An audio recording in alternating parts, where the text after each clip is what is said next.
கடைசியாக ஒரு சம்பவத்தோட முடிச்சு கொள்றேன். ஹஜ்ஜாஜ் இப்னு யூசுப், இவன் யாருன்னு நான் அறிமுகப்படுத்த தேவையில்ல மிம்பர்ல. எவ்வளவு பெரிய கொடுங்கோலன், இஸ்லாத்துக்கு பெரிய ஒரு சவாலாக வாழ்ந்தவன் ஹஜ்ஜாஜ் இப்னு யூசுப். இந்த ஹஜ்ஜாஜ் இப்னு யூசுஃபுடைய காலத்துல 3 பேருக்கு ஒரே தடவையில மரண தண்டனை கொடுத்தான். 3 பேருக்கு ஒரே தடவை. அது யார்?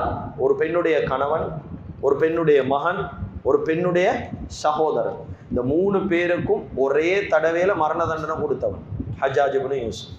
இப்ப இந்த பெண் வாரா ஹஜ்ஜாஜ் இப்னு யூசுஃபுடைய அந்த சன்னிதானத்துக்கு வந்து சொல்றா, ஏண்ட விஷயத்துல நீ கொஞ்சம் மனம் இறங்க கூடாதா? என் கணவனையும் நீ கொலை செய்கிறேன்றாய், மகனையும் கொலை செய்கிறேன்றாய், இரத்த சகோதரனையும் கொலை செய்கிறேன்றாய். இந்த 3 பேருடைய விஷயத்துல கொஞ்சம் மனமிறங்க கூடாதா, மன்னிப்பு தரக்கூடாதான்னு சொல்லி கேட்டான். அந்த நேரத்துல ஹஜ்ஜாஜ் இப்னு யூசுப் இந்த பெண்ணுடைய கண்ணீரை பார்த்துட்டு சொன்னான், உனக்கு நான் ஆஃபர் ஒன்று தார், உனக்கு நான் ஒரே ஒரு சந்தர்ப்பம் ஒன்று வாழ்க்கையில தாரன். இந்த 3 பேர்ல ஒத்தர கையை நீ தூக்கினா அவரை நான் உயிரோட விட்டுடுவன், மந்த 2 பேரும் கொலை செய்யும்.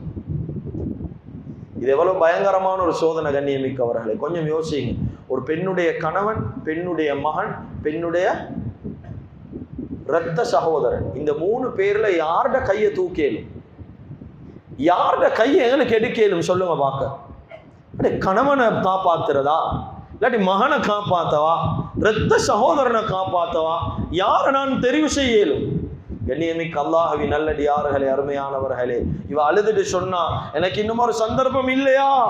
இந்த 3 பேர்ல எனக்கு தெரிவு செய்யலாம், 3 பேரும் எனக்கு தேவையானவங்க, நீ மன்னிக்க மாட்டியா? ஹஜ்ஜாஜ் இப்னு யூசுப் சொன்னான், 3 பேர்ல ஒத்தரை தான் காப்பாத்தேலும், 2 பேர் கொலை செய்யப்படுவாங்க. இந்த பெண்ணுக்கு வந்த சோதனை. இந்த பெண் யோசிச்சுட்டு உடனடியாக அந்த இரத்த சகோதரனுடைய கையை தான் தூக்கினான். ஹஜ்ஜாஜ் இப்னு யூசுஃபுக்கு சரியான ஆச்சரியமாயிருந்துச்சு. ஏனப்பா இரத்த சகோதரன் கையை நீ தூக்கினான்?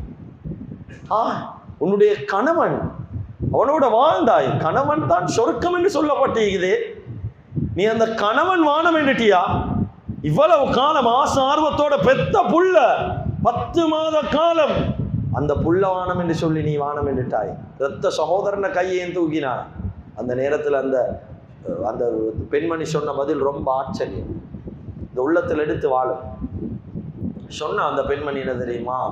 என்னுடைய கணவன் எனக்கு தேவையானவர் தான், ஆனா என் கணவன் வஃபாத் ஆகினாரண்டா, அவர் மௌத்தாகினார் என்று சொல்லி சொன்னா, அந்த கணவன் என்ற இடத்தை இன்னொரு நபரால பூர்த்தி செய்யலும், திருமணம் முடிச்சிறேன், இன்னொருத்தர் கணவனா வரையலும்.